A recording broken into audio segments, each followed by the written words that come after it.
Hello friends, कैसे हो? I hope आप अच्छे होंगे। तो जैसा कि आप देख पा रहे होंगे, ये आपके साइंस मैथ का क्वेश्चन पेपर है 2013 का। आपको मालूम होगा 2013 में आरटेट के बाद एक मेन परीक्षा हुआ करती थी सब्जेक्ट के नाम से, ठीक है। और उसे ही थर्ड ग्रेड के नाम से जानते थे। तो ये उसी का क्वेश्चन पेपर है। इसमें देखेंगे साइंस मैथ के विशेष कर किस टाइप के क्वेश्चन पूछे गए। सिलेबस आपने देख लिया होगा 2022 के लिए मेन परीक्षा का, ठीक है। ये सिलेबस है 2013 का, 2022 के लिए कॉपी किया गया है उसे ही, यानी 2013 का ही 22 में कॉपी किया गया, ठीक है। जिसमें कुछ टॉपिक एक्स्ट्रा जोड़े गए हैं, 3 टॉपिक, वो हम साथ ही साथ इसमें कंपैरिजन कर लेते हैं 2013 के सिलेबस और 2022 के में। जैसा कि आप देख पा रहे होंगे, जैसे पहला खंड पूछा गया था वो 2013 में 20 क्वेश्चन पूछे जाते थे 20 मार्क्स के, ठीक है। उस समय 2013 में जो राज्य के प्रति विशेष संदर्भ में सामान्य ज्ञान और समसामयिकी, ठीक है। तो इसे 20 क्वेश्चन 20 मार्क्स के, और प्रेजेंट टाइम में 2022 के लिए ना यहाँ पे 2 टॉपिक जोड़े गए हैं एक्स्ट्रा, शैक्षिक परिदृश्य और एक आपका है आरटी एक्ट। यदि सभी को कमांड कर दें तो इससे अब 30 क्वेश्चन पूछे जाएंगे और जो हो गए आपके 60 अंक के। पहला अंतर तो ये हो गया, ठीक है। सेकंड खंड में यहाँ पे पूछा गया था 2013 में प्रॉपर राजस्थान जी की पूछी गई थी, जिसमें आपकी ऐतिहासिक होगी, भौगोलिक होगी और सांस्कृतिक ज्ञान होगा। यहाँ पे 2013 में तो 20 क्वेश्चन पूछे जाते थे 20 मार्क्स के, लेकिन यहाँ पे अब 35 क्वेश्चन पूछे जाएंगे आपको 70 अंक के, ठीक है। ये एक यहाँ पे ये भी अंतर देखा होगा आपने, ठीक है। और एक थर्ड खंड, यानी जो आपका थर्ड खंड है, इसमें आपको एजुकेशन साइकोलॉजी पूछी जाएगी, जो शैक्षणिक मनोविज्ञान बोलते हैं। इसके 20 क्वेश्चन आते थे 2013 में, जो 20 मार्क्स के ही होते थे। अब इसमें कटौती की 10 क्वेश्चन कर दिए गए हैं आपके 20 मार्क्स के। जो आपकी बाल मनोविज्ञान, जैसे चाइल्ड साइकोलॉजी बोलते हैं, इसे कम्बाइंड इसी में कर दिया है, ऐसे कह सकते हैं, ठीक है। ये हटा दी गई है अब। उसके बाद सब्जेक्ट आ जाती है। इसमें तो सिंपल है, उस टाइम पे भी 60 क्वेश्चन पूछते थे, अब भी 60 ही क्वेश्चन रहेगी, जो 30 साइंस और 30 मैथ के। एक नया खंड जोड़ा है आपका, जो आपका छठवां खंड है, वो आपके सूचना तकनीकी। ये आपके फर्स्ट ग्रेड में चलता है ये टॉपिक, ठीक है। ये कनेक्ट किया गया है, जिसके आपके 5 क्वेश्चन पूछे जाएंगे 10 अंक के। बस यही अंतर था। और जो आरटी एक्ट है वो आप साइकोलॉजी के अंडर में भी पढ़ते हैं, और सचिव पर्दा से है, वो फर्स्ट ग्रेड का टॉपिक है, तो वो वहाँ से कवर कर सकते हैं, ठीक है। बाकी चलो देख लेते हैं क्वेश्चन, ये इसी क्रम में हम क्वेश्चन करेंगे। जैसे कि पहला खंड है जिसमें 20 क्वेश्चन रहेंगे, सेकंड खंड है इसके भी 20 क्वेश्चन है, इसी क्रम में हम सॉल्व करेंगे, ठीक है। और आप देख सकते हो इसमें किस टाइप के क्वेश्चन पूछे गए थे। जैसा कि आप देख पा रहे होंगे, आपका पहला क्वेश्चन ये पूछा गया था कि आंगनवाड़ी एक घटक है। ये आपको 4 ऑप्शन दे रखे थे, तो इसका राइट आंसर हो जाएगा ये समय के बाल विकास सेवा का है, ठीक है, आंगनवाड़ी। नेक्स्ट है, देखो ये करंट का पूछा गया, 2 नंबर क्वेश्चन है। ये आपके 2013 की करंट अफेयर से पूछा गया था, तो इसे छोड़ देते हैं। ये भी आपका 2013 की करंट अफेयर से पूछा गया है, इसे भी छोड़ देते हैं, ठीक है। नेक्स्ट है 4 नंबर क्वेश्चन, गुरुद्वारा बुड्ढा जोहड़ किसके पास स्थित है? तो ये राय सिंह नगर के पास स्थित है, तो ऑप्शन नंबर ए ही सही हो जाएगा। क्वेश्चन नंबर नेक्स्ट है, शक्कर पीर बाबा का लोकप्रिय नाम क्या है? तो वो उसे नरहट दरगाह बोलते हैं, ऑप्शन नंबर 3 सही हो जाएगा। क्वेश्चन नंबर आपका छठवा था, राम सागर वन विहार अभ्यारण्य किस जिले में स्थित है? तो ये आपके धौलपुर डिस्ट्रिक्ट में स्थित है, तो ऑप्शन नंबर डी सही हो जाएगा। क्वेश्चन नंबर आपका 7वां है, ये कह रहा है कि राजस्थान राज्य महिला आयोग कब गठित किया गया था? तो ये आपका 1999 में किया गया था, ऑप्शन नंबर सी सही हो जाएगा, ठीक है। नेक्स्ट देख लेते हैं, ताप विद्युत मुख्य कच्ची सामग्री है, तो हम कहेंगे वो कोयला होगी, ऑप्शन नंबर बी सही हो जाएगा। क्वेश्चन नंबर 9वां था कि 12वीं पंचवर्षीय योजना की अवधि है, यानी ये लास्ट पंचवर्षीय योजना थी जो 2012 से 17 तक चली थी, ठीक है। यही राइट आंसर हो जाएगा।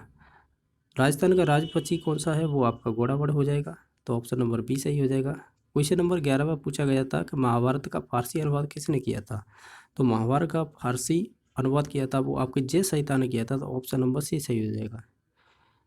आपकी जनगणना 2011 के अनुसार राजस्थान की कुल साक्षरता कितनी है? तो वो आपकी 67.06 हो जाएगी, यानी ऑप्शन नंबर बी सही हो जाएगा। क्वेश्चन नंबर आपका नेक्स्ट 13वां है कि जो बोर है या बोरला बोलते हैं इसे, ये कहाँ पर पहना जाता है? तो ये आपके माथे या माथे पर, यानी सिर पर पहना जाता है, ठीक है। नेक्स्ट है 14वां क्वेश्चन। 14वां क्वेश्चन ये पूछा गया था, राजस्थान के प्रथम शिक्षा मंत्री कौन थे? तो ये आपके प्रेम नारायण माथुर थे, तो ऑप्शन नंबर सी सही हो जाएगा। क्वेश्चन नंबर 15वां है, कजली तीज कब मनाई जाती है? तो ये बूंदी की फेमस है, ठीक है, तो ऑप्शन नंबर सी सही हो जाएगा। क्वेश्चन नंबर आपका नेक्स्ट है 16वां कि आधुनिक पंचायती राज का शुभारंभ कब किया गया था? तो ये 2 अक्टूबर 1959 को, ठीक है, नागौर से स्टार्ट किया गया था। तो ऑप्शन नंबर ए सही हो जाएगा। 17वां क्वेश्चन ये राजस्थान का भौगोलिक क्षेत्रफल लगभग किसके बराबर है? तो ये आपका ऑस्ट्रेलिया के बराबर है। तो ऑप्शन नंबर डी सही हो जाएगा। क्वेश्चन नंबर आपका नेक्स्ट है कि राजस्थान का कौन सा जिला है जो मालवा के राजा भर्तृहरि की तपोभूमि कहलाता है? तो ये आपके भर्तृहरि के नाम से भी फेमस है। तो ये आपके अलवर से ही संबंध रखेगा, ठीक है। तो ऑप्शन नंबर डी सही हो जाएगा। क्वेश्चन नंबर आपका 19वां था कि राजस्थान में खेलों के विकास हेतु उत्तरदायी सर्वोच्च संस्था कौन सी है? तो वो राजस्थान राज्य खेल परिषद ही हो जाएगा। तो ऑप्शन नंबर बी सही हो जाएगा। क्वेश्चन नंबर 20वां है कि किसी खिलाड़ी को राजस्थान सरकार द्वारा दिया जाने वाला पुरस्कार कौन सा है? तो वो महाराणा प्रताप पुरस्कार है। तो ऑप्शन नंबर सी सही हो जाएगा। इस प्रकार 1 से 20 क्वेश्चन थे, ये 20 मार्क्स के हुआ करते थे 2013 में। अब प्रेजेंट टाइम में आपको यहाँ क्वेश्चन पूछे जाएंगे आपसे 30 क्वेश्चन, वो आपके 60 अंक के होंगे, ठीक है। मैं कंपैरिजन करके बता रहा हूँ आपको। ये सेकंड खड्डा आ जाता है, इसमें प्रॉपरली राजस्थान की जीके पूछी जाएगी, जो आपकी भौगोलिक, ऐतिहासिक और सांस्कृतिक ज्ञान से संबंधित हो जाएगी, ठीक है। 21वां क्वेश्चन ये पूछा गया था राजस्थान का कौन सा जिला है जो घग्गर मैदान का भाग है? तो वो आपके श्रीगंगानगर हो जाएगा। ऑप्शन नंबर डी सही हो जाएगा। नेक्स्ट है कि जामरा कोटड़ा राजस्थान में किस खनिज हेतु प्रसिद्ध है? तो वो आपकी रॉक फॉस्फेट है, जिसमें राजस्थान का एक अधिकार है इसका। नेक्स्ट है कि आपका 30वां क्वेश्चन कि भीलों का जो सवा माह तक चलने वाला नृत्य कौन सा है? ये आपका गौरी नृत्य होता है, जो करीबन 40 दिन चलता है। और ये आपकी आरबीएसई की बुक है ना, आरबीएसई जो राजस्थान जीके के लिए चलती है। क्लास 9th से पूछे हुए क्वेश्चन है मोस्टली इसमें, ठीक है। नेक्स्ट देख लेते हैं, कौन सा बेसिन थार मरुस्थल में स्थित है? तो ये आपका गोडवाड़ बेसिन ही है। जो ऑप्शन नंबर ए सही हो जाएगा इसका राइट आंसर, ठीक है। 25वां क्वेश्चन ये पूछा गया था राजस्थान में क्षेत्रफल की दृष्टि से सबसे छोटा जिला कौन सा है? तो वो आपका धौलपुर ही हो जाएगा। ऑप्शन नंबर सी सही हो जाएगा। क्वेश्चन नंबर नेक्स्ट है 26वां कि मीरा ने अपना अंतिम समय किस स्थान पर बिताया था? तो ये आपके द्वारका में बिताया था, ध्यान रखना है, ठीक है। कोई मैं सामाजिक का क्वेश्चन पेपर कराया तो वहाँ पर वृंदावन बता दिया, ठीक है। तो आपने वो देखा हो जीके का, तो उसमें इसका राइट आंसर करेक्ट होगा द्वारका, ठीक है। ऑप्शन नंबर सी सही हो जाएगा। क्वेश्चन नंबर 27वां है 1857 के विद्रोह के पश्चात किस रियासत की तोपों की सलामी कम कर दी गई थी? ठीक है, इसका आंसर मुझे नहीं मालूम है, ठीक है। इसे आप जो भी जानते हैं कमेंट करके बता दें। नेक्स्ट है बीसलपुर बांध किस नदी पर स्थित है? तो ये आपकी बनास नदी पर स्थित है। तो ऑप्शन नंबर डी सही हो जाएगा। छप्पन का मैदान ये आपके पूछा है कौन से जिले से संबंध रखता है? तो ये आपके बांसवाड़ा जिले से संबंध रखेगा। तो ऑप्शन नंबर सी सही हो जाएगा। नेक्स्ट है सांपों के देवता के रूप में कौन पूछा जाता है? तो ऑप्शन के अनुसार जाएंगे तो हम तेजा जी लगाएंगे, ठीक है। तो ऑप्शन नंबर ए सही हो जाएगा। नेक्स्ट है पृथ्वीराज रासो के रचनाकार कौन है? तो ये आपके चंद्रवरदाई हो जाएंगे। तो ऑप्शन नंबर बी सही हो जाएगा। नेक्स्ट है किस नदी के किनारे कालीबंगा सभ्यता पाई गई थी? तो ये आपकी जो द्रसद्वेती नदी है, ठीक है। तो ऑप्शन नंबर बी सही हो जाएगा। और नेक्स्ट है मध्य संघ के प्रधानमंत्री कौन थे? तो वो आपके सोवाराम कुमावत थे। तो ऑप्शन नंबर ए ही सही हो जाएगा। क्वेश्चन नंबर आपका नेक्स्ट है 34वां राजस्थान राज्य में सर्वाधिक क्षेत्रफल पर किस फसल की खेती की जाती है? तो वो आपके बाजरे की जाती है, ठीक है। नंबर 1 में भी राजस्थान आता है बाजरे में, ठीक है। नेक्स्ट है हरे कबूतर हेतु कौन सा उद्यान प्रसिद्ध है? तो हरे कबूतर के लिए आपका ये सरस का उद्यान प्रसिद्ध है। तो ऑप्शन नंबर ए सही हो जाएगा। क्वेश्चन नंबर 36वां था कि जो नाली नस्ल है वो किस पशु से संबंधित है? तो ये आपके भेड़ से संबंधित है। ऑप्शन नंबर बी सही हो जाएगा। क्वेश्चन नंबर 37वां है मेवाड़ के शासक का नाम जिसके शासनकाल में राज समुद्र का निर्माण किया गया था वो कौन से राजा थे? तो ये आपके हो जाएंगे राज सिंह द्वितीय, यानी ऑप्शन नंबर डी सही हो जाएगा।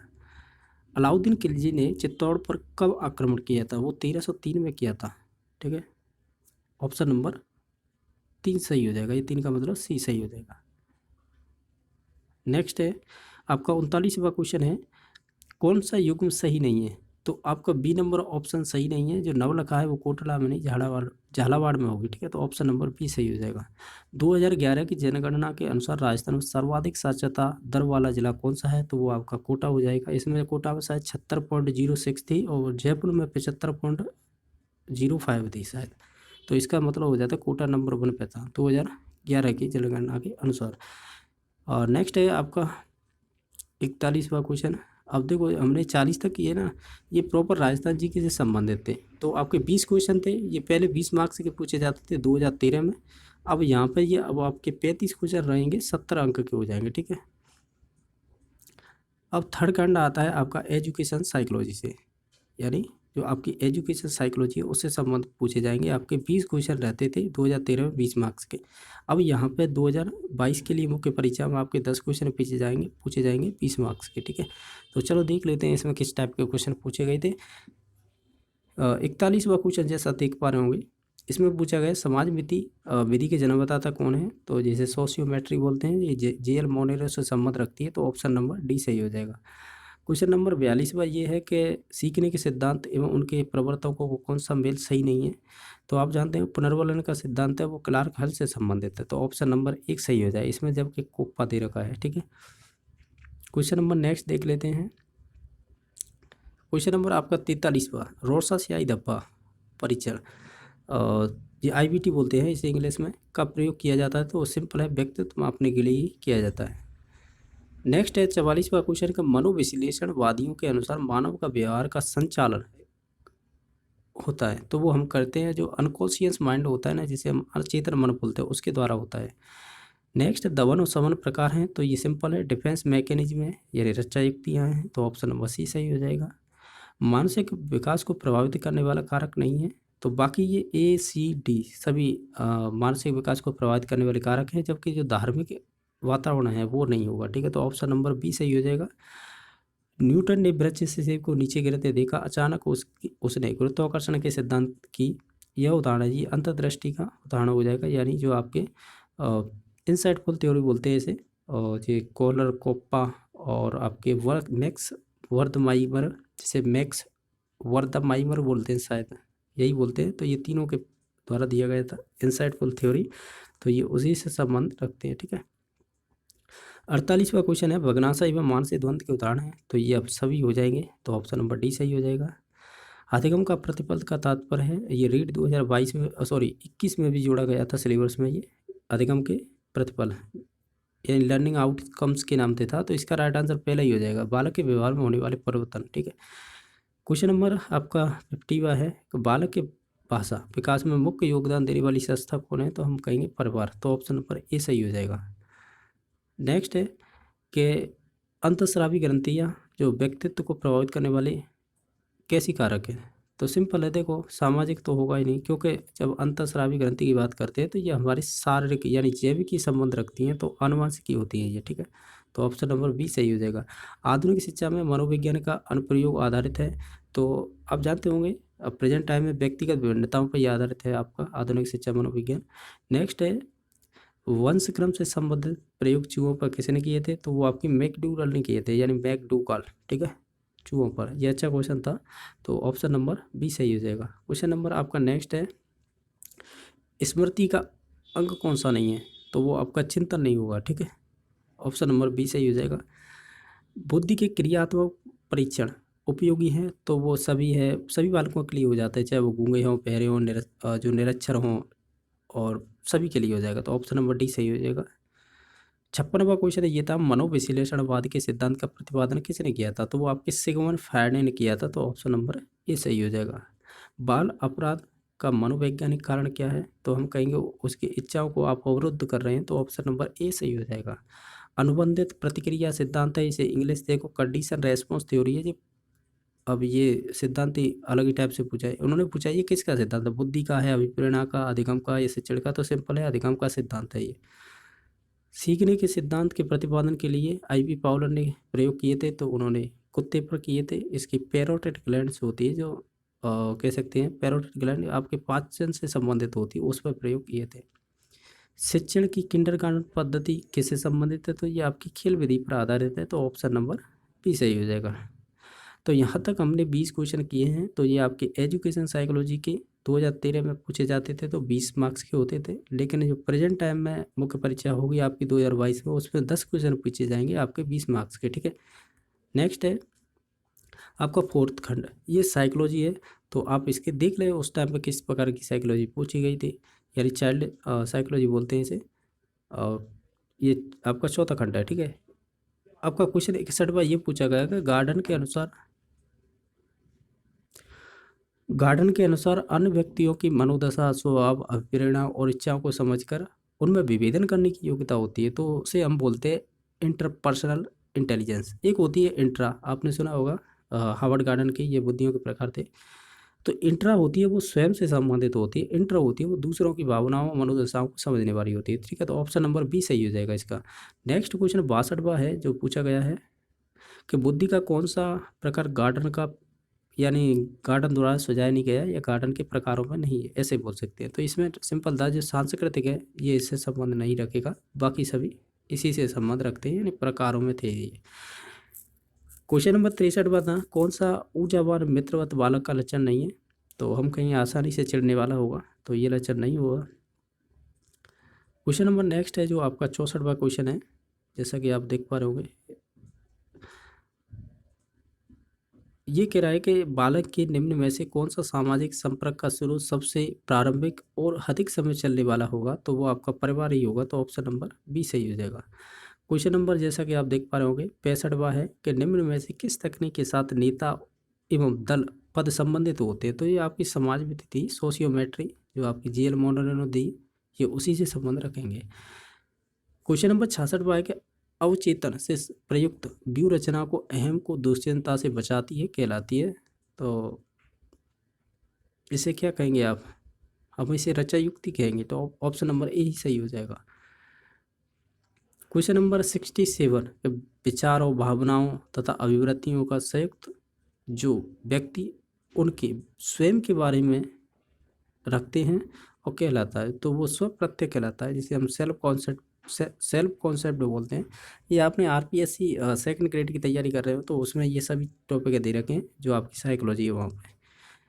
68 नंबर क्वेश्चन है, नैतिक तर्क अवस्था सिद्धांत किसने स्पष्ट किया था? तो सिंपल था, कोलबर्ग से संबंध हो जाएगा, जिसमें 3 लेवल और 6 स्टेज दिया करते थे, तो वही है ये, ठीक है। 69 नंबर क्वेश्चन है, दूसरों के अनुभव किए हुए संवेग को महसूस करने की योग्यता, ये आपकी सहानुभूति जिसे सिंपैथी बोलते हैं। ये रीट लेवल फर्स्ट 2018 में पूछा गया था, यही क्वेश्चन है। क्वेश्चन नंबर आपका 70 है, कोलबर्ग के सिद्धांत के अनुसार कौन सी अवस्था पर एक व्यक्ति का निर्णय दूसरों के अनुमोदन, पारिवारिक आकांक्षाओं, पारंपरिक मूल्यों एवं समाज के नियमों पर आधारित होता है? तो ये आपकी विशेषताएं किस लेवल में आएगी ये बताना है। ये कोलबर्ग से संबंध है, तो ये आपके कन्वेंशनल में आती है, 10 से शायद 13 है उम्र, उसमें आती है, ठीक है। नेक्स्ट है क्वेश्चन नंबर आपका 71वां, एक 10 वर्ष का बालक जो उन पदों पर सफल रहा है जिन पर अधिकांश 6 वर्षीय बालक सफल होते हैं, तो उसकी मानसिक आयु कितनी होगी? जितनी चीज़ें वो कर पाता है या सफल हो पाता है वही मानसिक आयु होती है, तो इसकी 6 ईयर हो जाएगी, 6 वर्ष हो जाएगी, ठीक है। तो ऑप्शन नंबर ए सही हो जाएगा। यहाँ पर अगर बुद्धि लब्धि पूछी जाती ना, तो ये तो मानसिक आयु हो जाएगी 6 और शारीरिक आयु 10 गुणा 100 करें तब 60 आता है इसका, ठीक है। जबकि बुद्धि लब्धि नहीं पूछी, यहाँ पर मानसिक आयु पूछी है। नेक्स्ट है बुलिमिया है, तो ये आपका बुलिमिया हो जाएगा, भोजन ग्रहण विकृति होती है, यानी ये ईटिंग डिसऑर्डर है, तो ऑप्शन नंबर इसका बी सही हो जाएगा। क्वेश्चन नंबर आपका 73 है कि कौन सा बुद्धि का सिद्धांत है जो संज्ञानात्मक प्रक्रिया पर आधारित है? तो एक है जो स्टरबर्ग का त्रितंत्र सिद्धांत, जिसे ट्राई आर की थ्योरी बोलते हैं, इंपॉर्टेंट ये सिद्धांत है बुद्धि का अकॉर्डिंग, तो ऑप्शन नंबर ए सही हो जाएगा इसका, ठीक है। क्वेश्चन नंबर 74 है, किसने व्यक्तित्व विकास में सामाजिक अधिगम पर बल दिया? तो ये आपके बांडुरा हो जाएगा, तो ऑप्शन नंबर ए सही हो जाएगा। ये पूछ रहा है कि कौन सा भाषा के विकास को प्रभावित नहीं करता है? तो लंबाई और आपका वजन प्रभावित नहीं करेंगे। नेक्स्ट है 76, कौन सी प्रविधि बालकों को अनुशासन सिखाने के लिए उचित होगी? तो वो आपकी प्रजातांत्रिक होगी, जिसे डेमोक्रेटिक टेक्निक बोलते हैं, तो ऑप्शन नंबर बी सही हो जाएगा। क्वेश्चन नंबर नेक्स्ट है कि वह परीक्षा जिसमें बच्चा को प्रारंभिक बिंदु से लेकर अंतिम बिंदु तक सही रास्ता खोजता है, तो ये आपकी टीम बेस से संबंधित है, भूल भुलैया एडवर्ड टॉलमैन से संबंध रखती है, ठीक है। नेक्स्ट है बुद्धि की सूचना प्रक्रम या प्रोसेसिंग उपायों का वर्णन किसने किया था? ये आपके थस्टर द्वारा किया गया था, ऑप्शन नंबर ए सही हो जाएगा। नेक्स्ट है कि अव्यक्त अधिगम के संप्रत्यय का वर्णन अपने सिद्धांत पर किसने किया, तो वो आपके एडवर्ड टॉलमैन ने किया है, तो ऑप्शन नंबर सी सही हो जाएगा। नेक्स्ट क्वेश्चन ये था कि स्पीयरमैन के अनुसार सभी संज्ञानात्मक कार्यों में शामिल मानसिक ऊर्जा यानी मानसिक ऊर्जा या क्षमता को नाम दिया गया है, तो हम उसे जी कारक बोलते हैं, ठीक है। और बाकी एस कारक होता है वो स्पेसिफिक होता है, यानी बाहरी वातावरण से जो चीज़ सीखी जाती है। लेकिन जो संज्ञानात्मक मानसिक है यानी जन्मजात संबंधित होती है, जो जिसे हम इंग्लिश में बोलते हैं एप्टीट्यूड, अभिक्षमता, तो ये आपके जी कारक से संबंध रखेंगे, तो ऑप्शन नंबर इसका डी सही हो जाएगा।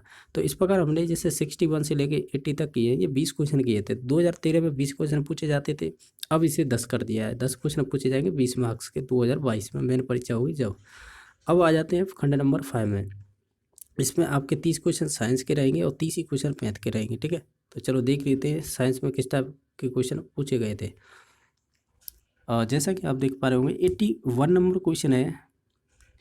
ये पूछा है जब खुरवरे यानी खुरदरे बोल सकते हैं, परस्पर ही रखे एक भारी बक्से को अल्प बल से धकेलने की कोशिश करते हैं तो बक्सा नहीं खिसकता है, तो क्योंकि इसका ये सभी स्टेटमेंट दे रखे हैं, यानी 4, इनमें से बताना है कौन सा होगा। तो इसका पहला ही हो जाएगा, पर्स व बक्से की संपर्क सतह के बीच घर्षण बल आरोपित बल को संतुलित करता है, ठीक है। तो ऑप्शन नंबर ए सही हो जाएगा। क्वेश्चन नंबर 82 है, जब कोई मोटर कार तीव्र गति से किसी तीक्ष्ण मोड़ पर मुड़ती है, हम सीट की एक ओर फिसलते हैं, तो इसका एक मुख्य कारण क्या होगा। तो इसका एक मुख्य कारण हो जाएगा आपका हमारे शरीर का जड़त्व, तो ऑप्शन नंबर डी सही हो जाएगा। क्वेश्चन नंबर आपका है 83, घर्षण। तो घर्षण बल क्या है, सदैव गति की दिशा के विपरीत कार्य करता है, ठीक है, यानी अपोजिट में कार्य करेगा, तो बी नंबर ऑप्शन सही हो जाएगा। क्वेश्चन नंबर 84 है, न्यूटन के गति के तीसरे नियम के अनुसार क्रिया प्रतिक्रिया क्या है, तो ये सदैव दो भिन्न वस्तुओं पर विपरीत दिशाओं में ही कार्य करता है, तो ऑप्शन नंबर बी सही हो जाएगा। क्वेश्चन नंबर 85, किसी वस्तु का द्रव्यमान m है, उसका वेग v है, तो ये रेखीय संवेग क्या होगा, p बराबर mv हो जाएगा, तो ऑप्शन नंबर डी सही हो जाएगा इसका। क्वेश्चन नंबर नेक्स्ट है कि प्रबल अम्ल एवं प्रबल क्षार से बनने वाला लवण कौन सा है, तो वो आपका हो जाएगा K2SO4, तो ऑप्शन नंबर सी सही हो जाएगा। ये पूछ रहा है नाइट्रिक ऑक्साइड का रासायनिक सूत्र क्या होता है, वो NO हो जाएगा। नेक्स्ट, परमाणु का द्रव्यमान क्रमांक होता है, तो उसमें न्यूट्रॉन और प्रोटॉन की जो संख्याओं का योग होता है, तो वही होता है आपका परमाणु द्रव्यमान। नेक्स्ट है, एक ही तत्व से निर्मित है, तो वो हो जाएगा ग्रेफाइट, बाकी सभी मिश्र से बने हुए हैं। पदार्थ जो दहन द्वारा कार्बन डाइऑक्साइड नहीं बनाता है, कार्बन का ऑक्साइड नहीं बनाता है, सॉरी, कार्बन डाइऑक्साइड नहीं होगी, ये कह रहा है पदार्थ जो दहन द्वारा कार्बन का ऑक्साइड नहीं बनाता है वह है, तो वो हो जाएगा आपका हीरा, ऑप्शन नंबर ए सही हो जाएगा। नेक्स्ट है, वायु में उपस्थित वह गैस जिसका प्रतिशत अधिकतम है, तो वो आपका नाइट्रोजन ही होगा जो 78% है। क्वेश्चन नंबर आपका नेक्स्ट है कि निम्नलिखित में से कौन सा भौतिक परिवर्तन नहीं है, तो भौतिक नहीं होगा तो वो रासायनिक होगा, तो एलपीजी का दहन है वो आपका रासायनिक परिवर्तन हो जाएगा, बाकी सभी भौतिक परिवर्तन के उदाहरण हैं। और क्वेश्चन नंबर नेक्स्ट देख लेते हैं। क्वेश्चन नंबर आपका 93 नंबर क्वेश्चन है, जो आपके प्रॉपरली ये बायोलॉजी से पूछा हुआ है क्वेश्चन है कि द्विबीजपत्री पादपों में मूसला मूल का निर्माण होता है। मूसला मूल का मतलब होता है जो आपकी टैप रूट होती है, ये आपके मूलांक यानी रेडिकल से संबंधित होती है, ठीक है, ऑप्शन नंबर बी सही हो जाएगा। क्वेश्चन नंबर आपका है जो 94 नंबर क्वेश्चन है, निम्न में से किसमें पुलिकाओं तथा गुच्छों में उत्पन्न होने वाली जड़ें जैसे कंदल मूल पाई जाती है, तो ये किसमें अदरक है, मूंगफली है, मटर है, तो हम कहेंगे जो एस पर रह कैसे होता है ना, ये उसमें पाई जाती है। और इसके अलावा जैसे आपने डहनिया नाम सुना होगा, तो ये उसमें भी पाई जाती हैं, कौन सी कंदल मूल, जिसे बोलते हैं हम फेसिकुलेटेड रूट, ठीक है, तो ऑप्शन नंबर इसका टी सही हो जाएगा। क्वेश्चन नंबर 95 था कि कीट बची पौधा कौन सा है, तो ये तो आपके 9th क्लास में भी दे रखा है आरबीएसई की बुक में, तो जिसे हम यूट्रिकुलेरिया या हम कठपादप भी बोल सकते हैं, तो ऑप्शन नंबर बी सही हो जाएगा। क्वेश्चन नंबर नेक्स्ट था कि पर्ण विन्यास क्या होता है, तो पर्ण विन्यास होता है जो शाखा व पत्ते की व्यवस्था होती है उसे बोलते हैं हम पर्ण विन्यास, ठीक है, तो ऑप्शन नंबर बी सही हो जाएगा। नेक्स्ट है, एक बरगद के पेड़ की शाखा को समर्थन करने वाली लटकती हुई जड़ों को क्या कहा जाता है, तो उन्हें हम बोलते हैं प्रॉप रूट्स यानी अवस्तंभ मूल। नेक्स्ट है जल संबंध पौधों को फिल इन द ब्लैंक्स में विकसित करने की तकनीक है, तो उसे हम एक पोषक प्लेन बोलेंगे, तो ऑप्शन नंबर सी सही हो जाएगा। क्वेश्चन नंबर नेक्स्ट है प्रकाश संश्लेषण में निम्न में से कौन सी प्रक्रिया जो स्ट्रोमा में होती है। एक तो ग्रेना में होती है, ग्रेना में होती है वो प्रकाश संश्लेषण द्वारा हो, यानी कह सकते हैं दिन में होती है। स्ट्रोमा में रात में होती है ये प्रोसेस, ठीक है, यानी कह सकते हैं इसे डार्क रिएक्शन बोलते हैं, जो स्ट्रोमा में होती है, तो हम कहेंगे उसमें शर्करा का निर्माण होता है, ठीक है, तो ऑप्शन नंबर ए सही हो जाएगा। क्वेश्चन नंबर नेक्स्ट है कि पौधे के फ्लोएम ऊतक के माध्यम से भोजन के परिवहन फिल इन द ब्लैंक्स, तो हम कहेंगे स्थानांतरण कहा जाता है, ट्रांसलोकेशन, ठीक है। क्वेश्चन नंबर 101 ये पूछा गया था, किसी गांव में एक स्कूल रेलवे स्टेशन 2 किलोमीटर उत्तर की दिशा में, इस उदाहरण में रेलवे स्टेशन है, तो हम कहेंगे कि निर्देशित बिंदु है, जिसे डिनोट कर रहा है, ठीक है। क्वेश्चन नंबर 102 है, ये कह रहा है एक व्यक्ति बिंदु ए से प्रारंभ करके 2 किलोमीटर चलकर बिंदु बी तक पहुंचता है, वह बी से वापस बिंदु ए पर लौट आता है, निम्न में से कौन सा कथन सत्य होगा। तो सिंपल था, विस्थापन शून्य हो जाएगा, तो ऑप्शन नंबर ए सही हो जाएगा। चाल का ऐसा ही मात्रक होता है मीटर प्रति सेकंड, तो ऑप्शन नंबर डी सही हो जाएगा। ये कह रहा है कोई वस्तु का वेग समान है, यानी वेग समान रूप से परिवर्तित हो रहा है, ठीक है।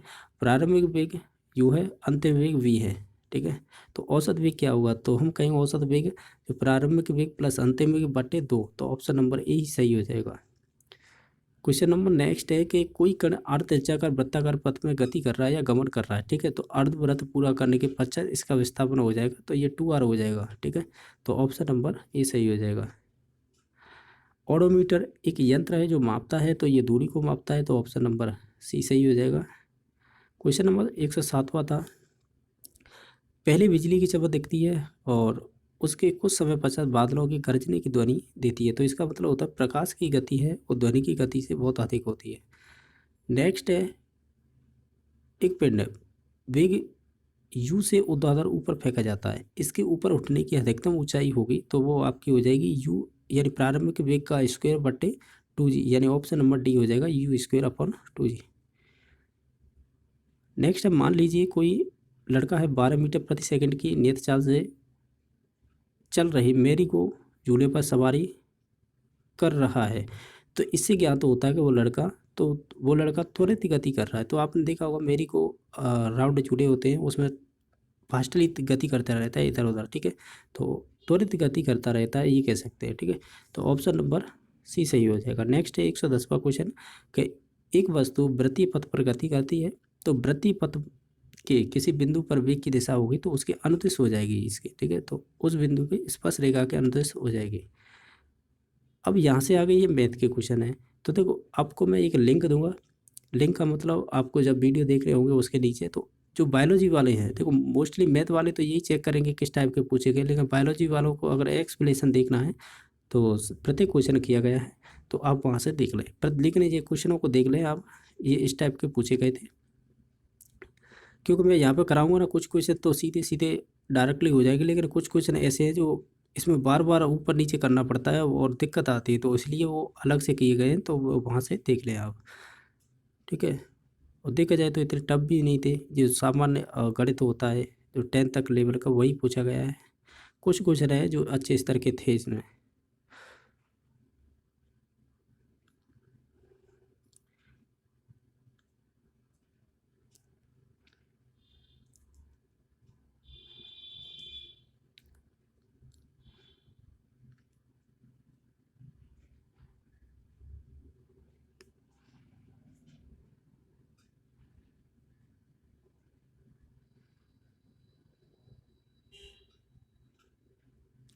तो इस प्रकार ये 140 क्वेश्चन हो जाते हैं, ठीक है। मैथ के स्पेशल देखने के लिए मैं वीडियो को लिंक दे रहा हूँ, वहाँ से आप देख लेना, ठीक है, इन 30 क्वेश्चनों को, ठीक है। बाकी वीडियो देखने के लिए धन्यवाद।